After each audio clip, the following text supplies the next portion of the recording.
ಪ್ರತಿ ಮನೆಗೂ ನೀರು ಹರಿಸ್ತಾ ಇದೆ ಮೋದಿ ಸರ್ಕಾರ. ಕುಡಿಯುವ ನೀರು ಪೂರೈಕೆಯಲ್ಲಿ ಕಾಂಗ್ರೆಸ್ ನಿರ್ಲಕ್ಷ್ಯ.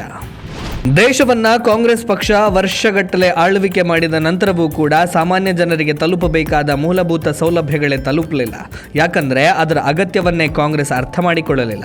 ಯಾವುದೇ ರೋಡ್ ಮ್ಯಾಪ್ ಕೂಡ ಇರಲಿಲ್ಲ. ಆದರೆ ಈ ಬಗ್ಗೆ ಗಂಭೀರವಾಗಿ ಯೋಚಿಸಿದ ಮೋದಿ ಸರ್ಕಾರ ಸಮರ್ಪಕ ಯೋಜನೆಯನ್ನ ರೂಪಿಸಿತು. ಪರಿಣಾಮ ಈಗ ಫಲಿತಾಂಶ ನಿಮ್ಮ ಮುಂದೆ ಇದೆ. 2019ರಲ್ಲಿ ಜಲಜೀವನ್ ಮಿಷನ್ ಆರಂಭವಾಗುವ ಮೊದಲು ದೇಶದ ಕೇವಲ 3.23 ಕೋಟಿ ಅಂದ್ರೆ 16.7% ಗ್ರಾಮೀಣ ಕುಟುಂಬಗಳಿಗೆ ಮಾತ್ರವೇ ಶುದ್ಧ ಕುಡಿಯುವ ನೀರು ಪೂರೈಕೆ ಆಗ್ತಾ ಇತ್ತು.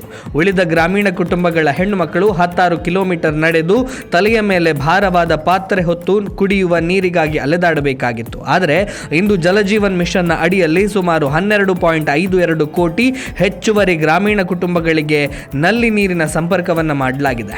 ಅಂದರೆ 2019ರಲ್ಲಿ 3.23 ಕೋಟಿ ಇದ್ದ ಸಂಖ್ಯೆ ಇವತ್ತು 6 ವರ್ಷಗಳ ನಂತರ 15.75 ಕೋಟಿಗೂ ಹೆಚ್ಚಾಗಿದೆ.